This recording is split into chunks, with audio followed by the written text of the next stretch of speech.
నమస్కారం అండి. తెలుగు క్యాపిటల్ భక్తి టీవీ సదాశివ కుటుంబ సభ్యులందరికీ కూడా మేము ఆత్మీయ స్వాగతం చెప్తున్నాము. ఇవాళ మనము చాలా భిన్నంగా, రోజు కన్నా కొత్తగా, విచిత్రంగా, వినూత్నంగా, చాలా ఉత్సాహభరితమైనటువంటి విషయాన్ని ఒకదాన్ని మనం చర్చించుకోబోతున్నాం. ఆ చర్చలో ప్రధాన భాగస్వామి ఎవరు అంటే మన శ్రీలక్ష్మి గారే. వారు తెలుగు క్యాపిటల్ భక్తి టీవీకి ఊపిరిలందించినటువంటి మహత్తరమైన శక్తిగల మహిళ ఆవిడ. అంటే మనం ఇలా ఎందుకు చెప్పుకోవాల్సి వస్తుందంటే, శ్రీలక్ష్మి గారు చేపట్టినటువంటి ప్రక్రియలు కానీ ప్రతి చోట సఫలమయ్యి రెట్టింపైనటువంటి ఉత్సాహంతో తిరిగి వచ్చి ఆ విషయాలన్నీ మనతో పంచుకోవటం కానీ, అసలు తెలుగు క్యాపిటల్ భక్తి టీవీ మొదలుపెట్టినప్పటి నుంచి అమ్మవారిని ప్రధానంగా ఒక ప్రాణవాయువుతో సమానంగా భావించి అమ్మవారి ప్రసంగాలు, అమ్మవారి కార్యక్రమాలు, అమ్మవారి పూజలు, అమ్మవారి పుస్తకాల వితరణ ఒకటేమిటి అన్నీ ఆవిడ మనసా వాచ కర్మణ చేస్తూ సదాశివ కుటుంబ సభ్యులందరికీ ఒక ఉత్తేజంగా, ఒక శక్తిగా, ఒక సహాయకారిణిగా, ఒక క్రియాశీలక పరిశీలనాత్మకంగా, అంటే ఒక విషయం చేయాలి అంటే ఎలా చేస్తే బాగుంటుంది అనేటువంటి పరిశీలన శ్రీలక్ష్మి గారికి చాలా ఎక్కువ. అటువంటి కార్యక్రమాలు ఈ ఏడాదిలో నేను చాలా చూశాను వారి దగ్గర. సదాశివ కుటుంబ సభ్యులందరికీ కూడా ఈ కార్యక్రమాలు మా ఛానల్ ద్వారా అందుతూనే ఉంటాయి. అటువంటి బొప్పన శ్రీలక్ష్మి గారికి మనము ఇవాళ స్వాగతం చెప్దాం. శ్రీలక్ష్మి గారు నమస్కారం అండి. విజయశ్రీ గారు నమస్కారం అండి. శ్రీలక్ష్మి గారు, ఇటీవల కాలంలో మీరు కొత్త క్రియలు చేపట్టారు. అంటే సాధారణంగా మీరు నేను చర్చల్లో పాల్గొంటూ ఉంటాం. ఇంకా ఇతరమైనటువంటి వక్తలతో కూడా మీరు కొన్ని లలితాదేవి ప్రసంగాలు అవి చేస్తూ ఉంటారు. ఈ మధ్య కాలంలో షట్చక్రాల గురించి కూడా ఒక మంచి వక్తని తీసుకొచ్చి మన ఛానల్లో మనీషా గారి చేత మీరు మాట్లాడిచ్చారు. అంటే శ్రీలక్ష్మి గారు ఎప్పుడు కూడా ఊరికే ఉండరు, ఏదో కొత్త పనులు చేపట్టి మనందరికీ అందిస్తూనే ఉంటారు. దాంట్లో భాగంగా శ్రీలక్ష్మి గారు ఇటీవల కాలంలో మీరు విజయవాడ వెళ్ళారు. విజయవాడ వెళ్ళేటప్పుడు శ్రీలక్ష్మి గారు నేను కూడా చర్చించుకున్నాం. అయితే వెళ్ళినప్పుడు శ్రీలక్ష్మి గారు అనేక రకాలైనటువంటి కార్యక్రమాలతో బాగా వ్యగ్రులై ఉన్నారంటే బాగా నిమగ్నం అయిపోయి ఉన్నారు. కాకపోతే ఏమాత్రం సమయం దొరికినా మన కుటుంబ సభ్యులను కలుద్దాము, ఎక్కడ ఉంటే అక్కడే కలుస్తారు. వారు చాలా నిరాడంబరులు, నిర్మోహమాటంగా ఉన్న విషయాన్ని చెప్తారు.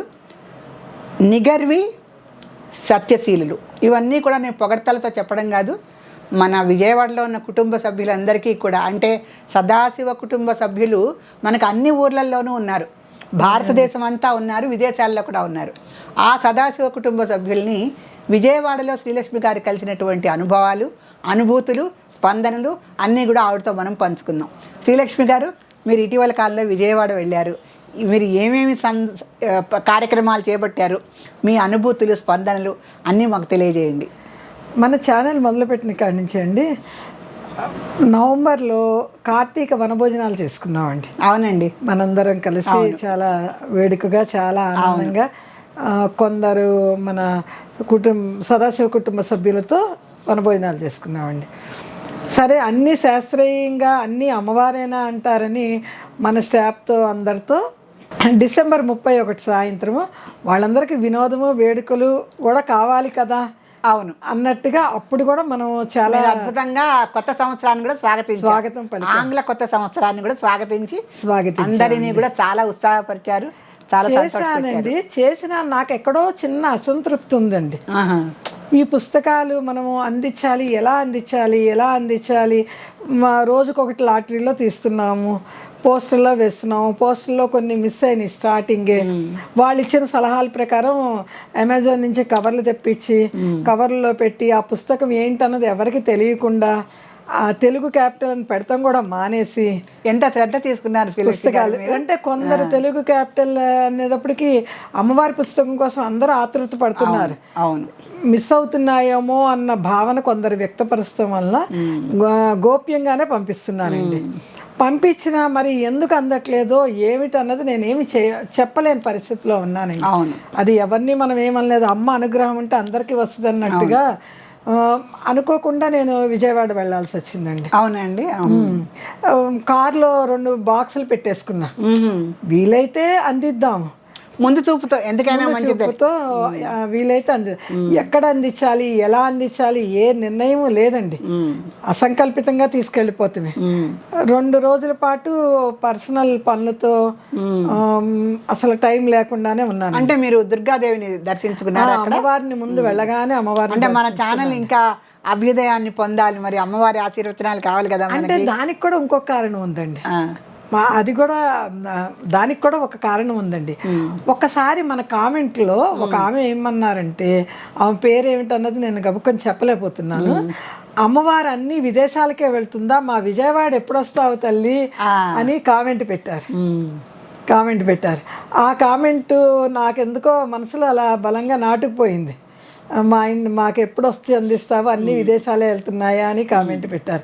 ఎవరన్నది మళ్ళీ కామెంట్లో పెట్టండి, నేను ఎవరన్నది పేరు నేను చెప్పలేకపోతున్నాను. అంటే మా విజయవాడకి రాదా అని సందేహం వచ్చిన భక్తురాలు ఎవరో తన పేరు తెలియజేస్తే మేము ఆవిడని తెలుసుకొని సంతోషిస్తాం. అది అసలు మెయిన్ విత్తనం అక్కడ వచ్చింది. అంటే ఆవిడ కారణభూతురాలు అయింది ఇప్పుడు విజయవాడ వచ్చి పుస్తకాలు పంచిపెట్టారు. నిజంగా కారణభూతురాలండి అని టైం ఉంటే వీలైతే మాత్రం ఎలా అయినా అందిద్దామని బుక్స్ పట్టుకెళ్ళానండి. పట్టుకెళ్ళిన తర్వాత అమ్మవారి దర్శనం అయింది, కొన్ని ముఖ్యమైన పనులు ఒక సక్సెస్ఫుల్గా కంప్లీట్ అయినాయి.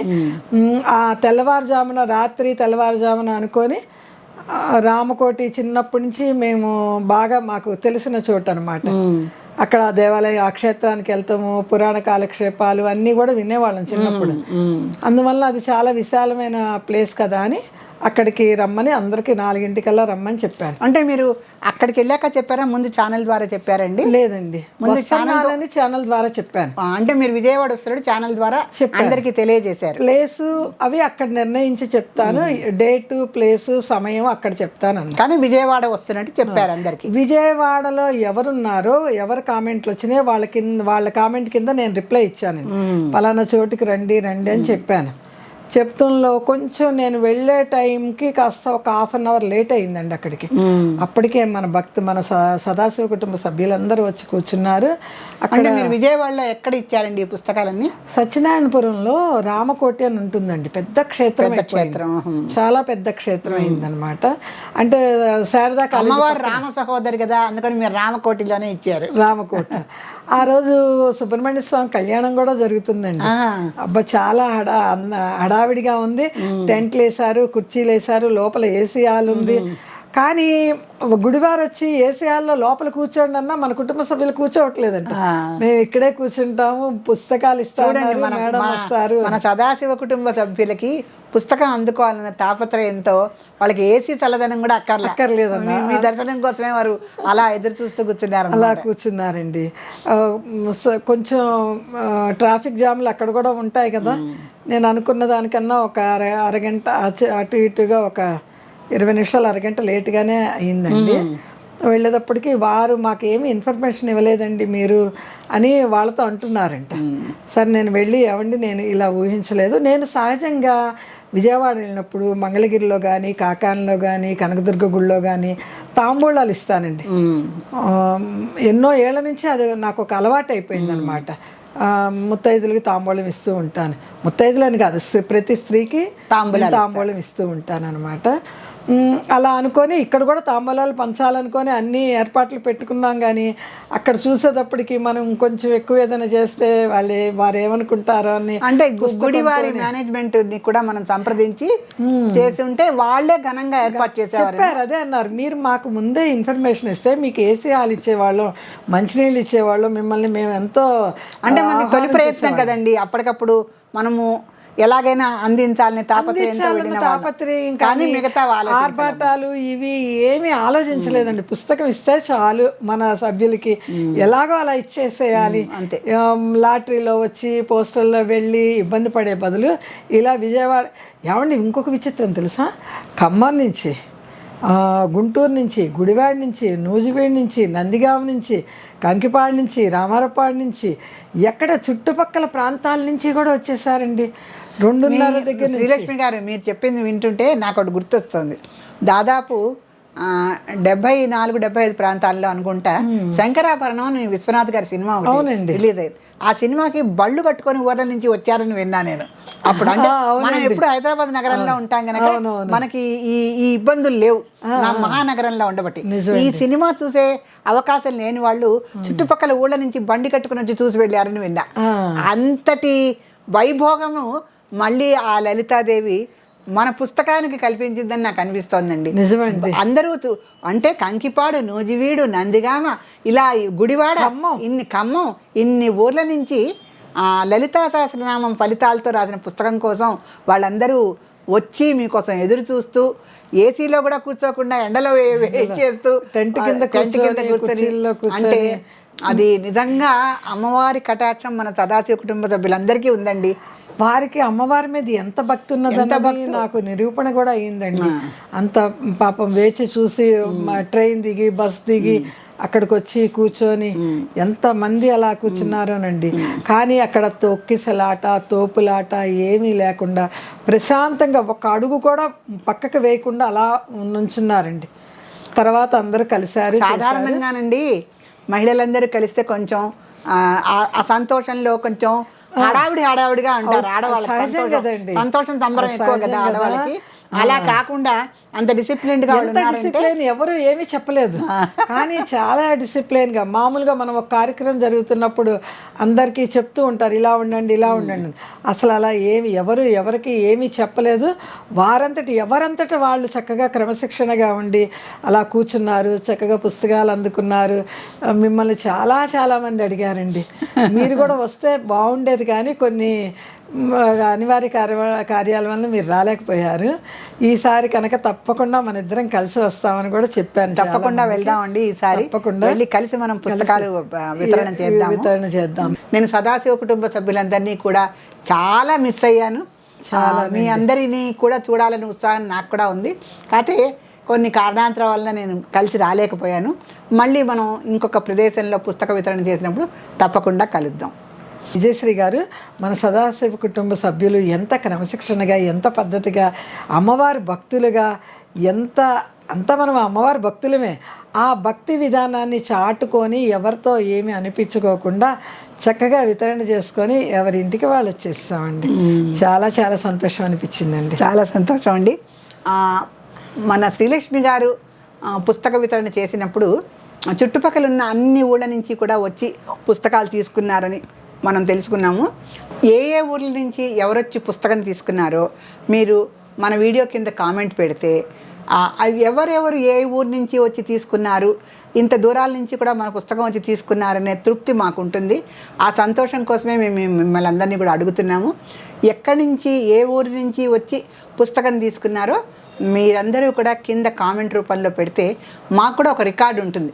ఎందుకంటే మన తెలుగు క్యాపిటల్ భక్తి టీవీలో ఎన్ని ఊర్ల నుంచి సభ్యులు ఉన్నారనేది మాకు కూడా ఒక ప్రణాళిక, ఒక అవగాహన ఉంటుంది. కనుక మీరందరూ కంకిపాడు నుంచి వచ్చారా, నూజివీడు నుంచి వచ్చారా, నందిగామ నుంచి వచ్చారన్నది మీ పేరు ఊరితో సహా పెడితే, అమ్మ మేము నందిగామ నుంచి వచ్చి పుస్తకం తీసుకున్నాము, చాలా సంతోషం అండి అని మీరు ఒక కింద మాకు కామెంట్ పెడితే మాకు కూడా చాలా సంతోషంగా ఉంటుంది. సో సదాశివ కుటుంబ సభ్యులందరికీ కూడా పుస్తకాలు మేము పంచుతున్నాము, పోస్ట్లో ఇద్దరికి పంపించాము, మీకు కావాల్సిన ఫలితాలన్నీ అందిస్తున్నాము.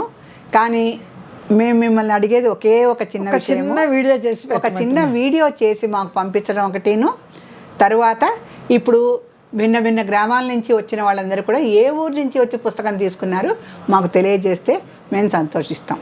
శ్రీమాత్రే నమః. శ్రీమాత్రే నమః. జయశ్రీ గారు, మన సదాశివ కుటుంబ సభ్యుల్లో ఈరోజు ఎవరికి అమ్మవారి పుస్తక రూపంలో వెళ్తుందో చెప్పండి. తప్పకుండానండి.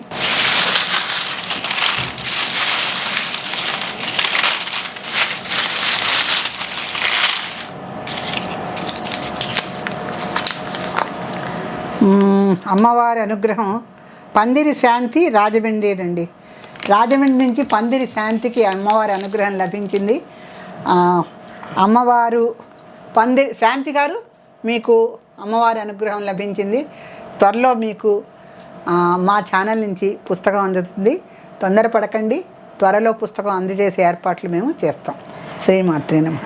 శాంతి గారు, మీరు స్క్రీన్ పైన వచ్చే నెంబర్కి మీ అడ్రస్, పిన్ కోడ్ నెంబర్ అన్నీ వివరంగా రాయండి. మీకు త్వరలోనే తెలుగు క్యాపిటల్ భక్తి టీవీ వారు పుస్తకాన్ని, అమ్మవారి పుస్తకాన్ని మీకు అందిస్తారు. శ్రీమాత్రే నమః.